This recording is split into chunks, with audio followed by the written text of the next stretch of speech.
नमस्कार, कशा आहात तुम्ही सर्वजण? मस्त आहे ना? मस्तच राहा. आजचा दिवस, उद्याचा दिवस आणि येणारे पूर्ण दिवस तुम्हा सर्वांना सुखाचा आणि आनंदी जावो.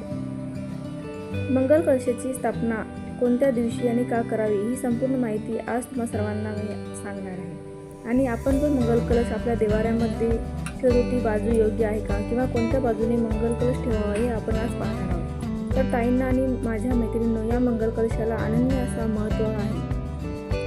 ज्याच्या घरामध्ये हे मंगल कलश आहे तिथे संकट येत नसतात आणि त्या घरावर देवांचा आशीर्वाद असतो अशी मान्यता आहे. ज्याच्या मुखावरती भगवान विष्णू, गळ्यात भगवान शिव आणि मुळात भगवान ब्रह्मा यांचे वास्तव आहे. आणि शास्त्रानुसार असे सांगितले जातात की मंगल कलशामध्ये सर्व देवी देवता वसलेली आहे. घरातील पूजेमध्ये ठेवलेला कलश समृद्धीचा प्रतीक आहे. मंगल कलश हा आपल्या कुलदेवताचा प्रतीक असतो. काही ठिकाणी इतर परंपरा आहे आणि जिथे नसेल तिथे पण मंगल कलशाची स्थापना केली पाहिजे. मात्र याचे परिणाम खूप लाभदायक आहे. आपल्या हिंदू धर्मामध्ये अनेक साऱ्या कारणासाठी कलशाची पूजा केली जाते, त्यामुळे मंगल कलशाची स्थापना करावी. मंगल कलश हा आपल्या कुलदेवीचा असतो. तो मंगळवार किंवा शुक्रवारी या कलशाची स्थापना करावी आणि याची स्थापना देवाऱ्यामध्ये उजव्या बाजूने करावी. देवाच्या उजव्या बाजूने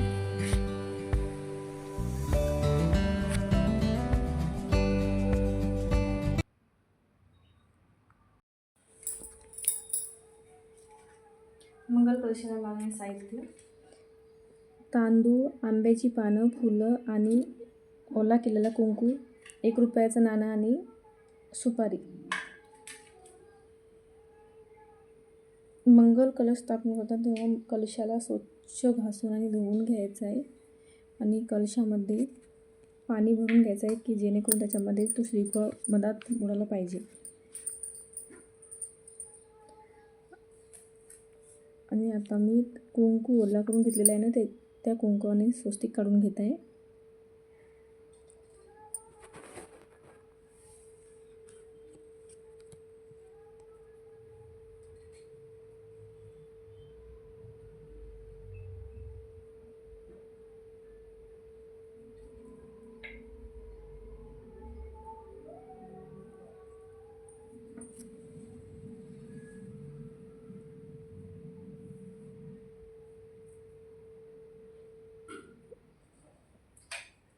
स्वस्तिक काढून झाल्यावर स्वस्तिकाच्या साईडनं दोन्ही साईडने रेषा काढून घ्यायचे उभ्या आणि खालून वरी अशा रेषा काढायच्या. कधी पण 1 रुपयाचं नाणं आणि सुपारी याच्या पाण्यामध्ये टाकून द्यायची कलशामध्ये. दुर्वा पण टाकून घेत आहे मी.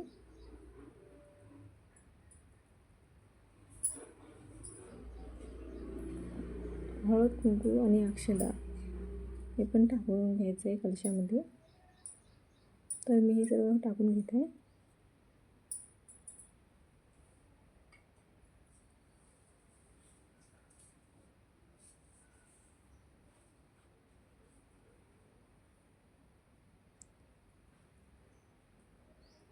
जो इथं त्या कलशाचं हे आहे मान, इथे शिवाचं वास्तव्य आहे, तिथे कलशाला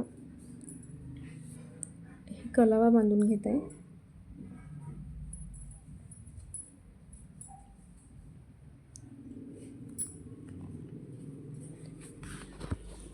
आणि मंगल कलशाची स्थापना करताना कलावा हा लागतो.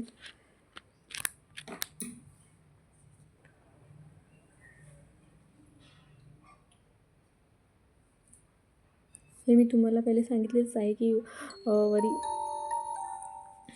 भगवान विष्णू आणि भगवान शिव आणि भगवान ब्रह्माचा वास या कलशामध्ये आहे. तुम्ही 7 किंवा 5 पाने पण घेऊ शकता आणि विड्याची पाने पण घेऊ शकता. आंब्याची असली तर आंब्याची पण चालते. मी इथे आंब्याची पाने घेतलेली आहे आणि 7 पाने मी घेत आहे.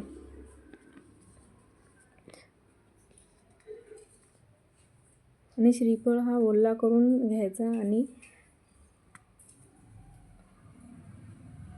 कारण आपण असं जर श्रीफळ ठेवून दिला तर तो मग लवकरच त्याच्यामधलं पाणी पण सुकते आणि ते खराब होते.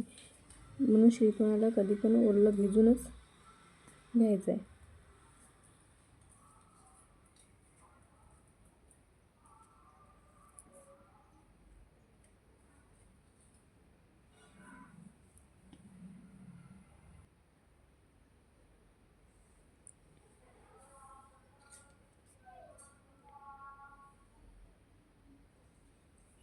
हे मी पहिलेच करून घेतलेलं आहे हळदी कुंकूचं, कारण पूजेमध्ये वेळ होते, मग व्हिडिओ खूप मोठा होते म्हणून मी पहिलेच करून ठेवलं. आणि या तांदूळामध्ये अष्टकमल काढून घेत आहे.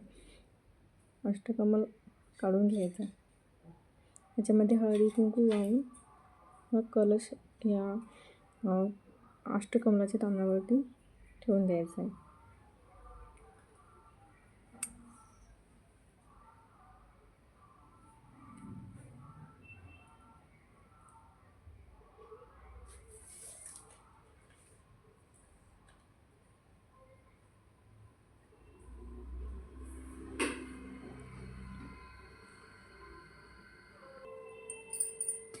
आणि कलश मी इथे देवारामध्ये उजव्या साईडनं ठेवत आहे आणि धूप वगैरे ओवाळून घेत आहे.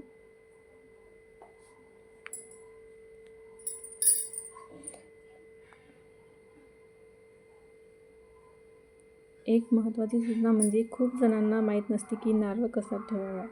ताईंनो आणि मैत्रिणींनो, एक गोष्ट लक्षात ठेवा की जे पातळ टोक असतं ते खाली पाण्यामध्ये ठेवावं आणि जो जाड आहे तो वरी जिथे श्रीफळाचे डोळे दिसतात तो भाग वरती असला पाहिजे. व्हिडिओ आवडला असेल तर लाईक करा, सबस्क्राईब करा आणि बेल आयकॉनला क्लिक करा. पुन्हा भेटूया पुढच्या व्हिडिओमध्ये. बाय.